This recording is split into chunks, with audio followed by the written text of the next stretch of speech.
What's up, Miata people? Chris Fairbanks here, and obviously I've done something a little different. I made a top for my car out of an old convertible top. I don't have air conditioning. I'll spare you the whole backstory, but anyways, I want air flowing through the car without getting burnt to a crisp. So I made this. So let me show you how I did it. Before we get started, let me go ahead and show you a 180-degree view of this thing. It's not terribly complicated, as you'll see in the following instructions. There's only one bracket there on the back that rests on the roll bar, and it's actually really solid, but you need to have latches that close very solid. If your latches are floppy, if they're not tight, if you're not real confident in them, you need to get those straight first. And so I guess I'll make a little YouTube video about that, and I'll put a link in the description of this video. And yeah, let's get to the how-to part.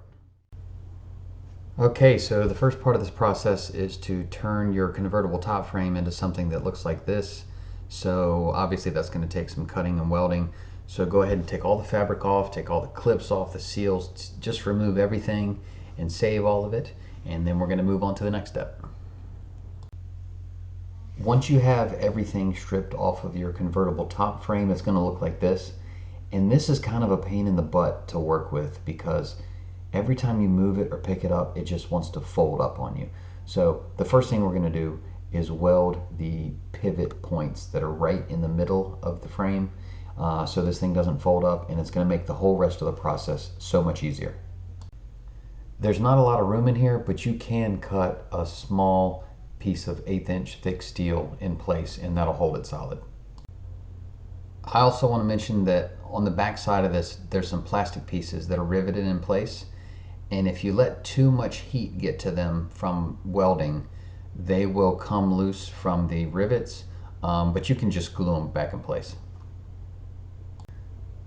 Okay, for the next step, let's remove this bar right here.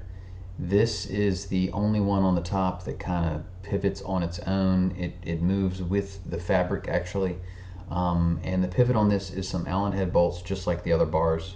And just like the other bars, the back of the bolt has a weld on it, and you're going to have to grind that weld off before you can remove the bar. So go ahead and do that and set the bar aside for now. Now that that bar is gone, we're going to go ahead and cut these back legs off the convertible top frame.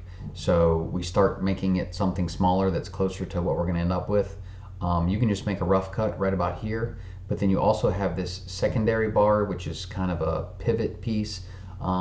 It also has that Allen head bolt on the pivot point, which you're going to have to grind the weld off the back of, except this weld is down in like a channel inside the convertible top frame, so you got to get your grinder down in there. Just a little bit tricky, but once you've done that, you should be able to take those off, and now you're going to be working with something that's quite a bit smaller and closer to what we want to end up with. Alright, so after making those rough cuts and removing that other bar, you're going to end up with something like this. And this is basically two pieces of steel. It's like an L shape here. There's some clips in there, and there's a little plastic bracket that has rivets in it that the cable went through. You got to drill those rivets out. It's kind of hard to get pictures of this and illustrate where you've got to cut it. But basically, this is the end result that we want. We're going to end the top frame right behind this bolt. So get it down to here, grind it down, make it kind of smooth, and then we're going to take that bar that we removed earlier and weld it in place right here. Now that we have the convertible top frame trimmed down, this bar is going to weld right at that pivot that you just saw in the last clip. That is narrower than where it used to mount. So you need to put it in a vise or something and flex the ends in until the whole thing is the right width. It's also too deep, so we're going to chop a couple inches off each end and then hammer that back flat like it used to be, grind it so it's ready for welding, and you're ready to go. Here's a reminder of what that looks like once it's welded in place. The placement of that bar and where I welded it in place was probably the part of this project that I stressed over the most, because you do need to get it in the exact right spot. And the exact right spot is going to be determined by where this edge of your convertible top lands. You want this to wrap all the way around this rear bar so that it makes 180 degrees around it, and you can secure it on the inside. That's how you're going to get tension on this thing. That's how you're going to get the top tight. These flaps right here that wrap around this bar that just keep it attached to that bar, that's not going to work to keep tension on the bar. You're going to have to clamp it on the very edge of your convertible top. So make sure you get that location right and just clamp that bar in place with some like needle nose pliers or something before you weld it.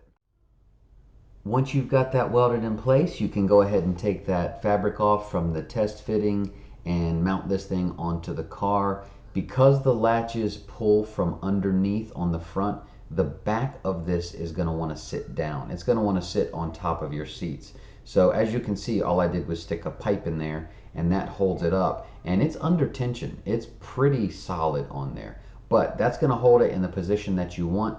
The thickness of the bar is going to determine the position of the convertible top when you're done, so choose wisely. But it's going to hold it in place for you so that you can start taking measurements and fabricate the bracket that's going to sit on top of your roll bar. So you can kind of see here how I made the bracket. It's just basically a little arch that I bent a piece of steel into the shape of. That piece on the hinge right there is like a clamp I used just as a safety feature. I actually drove around without that for some time, but you could incorporate a lock into that too if you wanted to for security, but it's not actually necessary. So the way I made that bracket is with the top held up with that pipe, I basically held a straight edge underneath the roll bar and I got it kind of level between these two bars right here. So it was the same distance apart.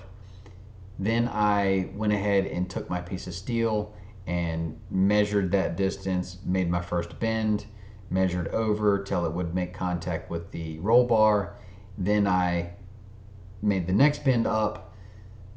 Then you've got to kind of finesse it over the diameter of the roll bar. I found something that was the same diameter as the roll bar and used that to bend around. And then you're going to do the rest on the other half of it. Bend down, make your bend over. From there, it's probably not going to line up anymore perfectly. And then, make the rest of your bends until you come back up to the other bar. Here's another view of that bracket that I made. You can see a nut right there that I welded. That's so that when I close this hinged piece, I have like a little threaded knob that I can thread on there to hold that tight. Just remember, if you're going to do something like that, you're going to want to do the welding before you've got the top back on it. Now we can put the convertible top fabric back on and the clips and seals and stuff so we can sort some of that stuff out. The fabric you can basically just trim down so you've got less flopping around in your way. And the seals we're gonna do a little something with too. Let me show you. This is sort of a trivial thing, but the seals on the side of the top right here, this would be section number 2 of the seal, came up a little bit short. It stopped like right here, and it didn't tuck up into the fabric, which was a little bit annoying to me, and I know that's silly. But I used section number 3, the part of the seal that goes down towards where it bolts inside the car. That's longer than section number 2, and if you trim it the right way, you can snap it where section number 2 goes, and it will extend farther up into the fabric for what I believe is a cleaner look. Just a note, when I got the whole top done and I started driving it, I noticed it would rattle when I went over bumps. And I figured out that it's these points of articulation right here. They have a little bit of play in them at all these hinge bushings, and they rattle against this post right here. So all I did was slip a vacuum nipple over top of it and the rattle went away. All right, so we're ready to wrap the fabric around and secure it in place. There's probably a bunch of different ways to do this, but let me show you what I ended up doing.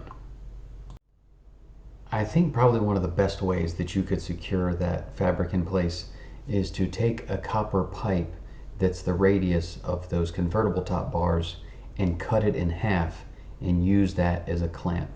But I haven't got access to a bandsaw yet to cut a piece of copper pipe in half, so in the meantime I basically just took these strips of aluminum, glued some rubber on the backside, drilled holes, and then I cut it up into small little pieces so that I could use those as clamps as I stretched the fabric in place, and I secured it piece by piece, inch by inch, as I moved along.